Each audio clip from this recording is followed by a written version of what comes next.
In August 1945, nuclear war became a reality when the United States dropped 2 atomic bombs on cities in Japan. 7 decades later, the arsenals of the great powers are 140,000 times more powerful. What would happen if a nuclear war broke out today? This is a long-term, horrible catastrophe. It will be the worst thing ever to happen in human history. It's the moment people across the world have feared for more than 70 years. An incident between the United States and Russia has escalated, plunging the world into nuclear war.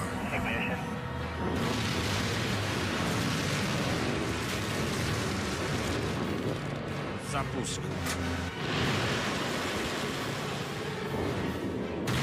The first nuclear explosions of the war aren't aimed at bringing down buildings or killing people. Intercontinental ballistic missiles are launched high into the atmosphere, where they explode 300 miles above the United States, Europe, and Russia. Their purpose is to destroy electronics. If you set off a nuclear weapon in the upper atmosphere, you can produce an electromagnetic pulse that can disable electronics all around a huge area of the Earth.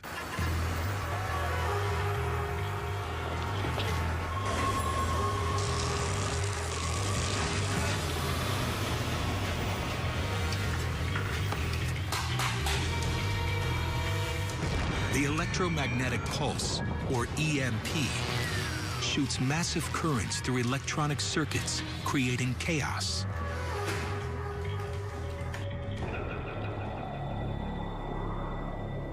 All over the southern hemisphere, emails and texts from the north suddenly stop.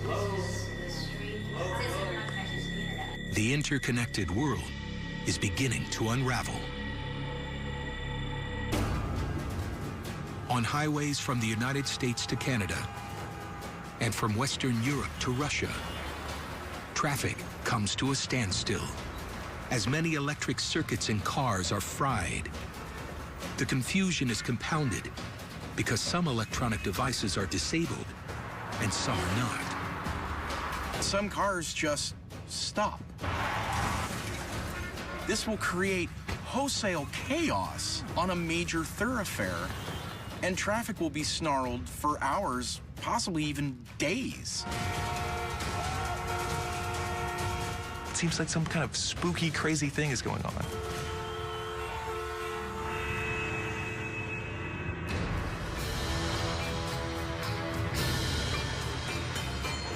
While the public at large is in a state of mass confusion, both the American and Russian armies are operating at full speed. Their electronic systems hardened against the electromagnetic effects of the atmospheric nuclear explosions. The major nuclear powers unleash their arsenals. There are about 15,000 nuclear warheads in the world today. 5,000 in storage are due to be dismantled. The rest remain weapons of war. Out of the 10,000 nuclear weapons that are in the possession of the military, roughly 1,800 are on alert, ready to go on top of ballistic missiles on very short notice. The overwhelming amount of nuclear weapons on alert are US and Russian. Britain and France have a few. Britain has about 40. France has about 50 that are on alert. There are no other nuclear weapon states that have nuclear weapons on alert. While all of Britain's and France's warheads are on submarines, the US and Russia have missiles both on subs and on land. Land missiles are based deep in the heartland of each country. And while both sides have them in silos, only Russia deploys mobile launchers. These weapons are designed to kill and destroy on an unthinkable level.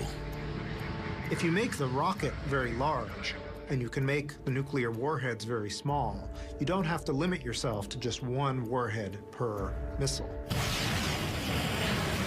Some missiles have as many as 10 warheads, each one 50 times as powerful as the bomb that destroyed Hiroshima in 1945.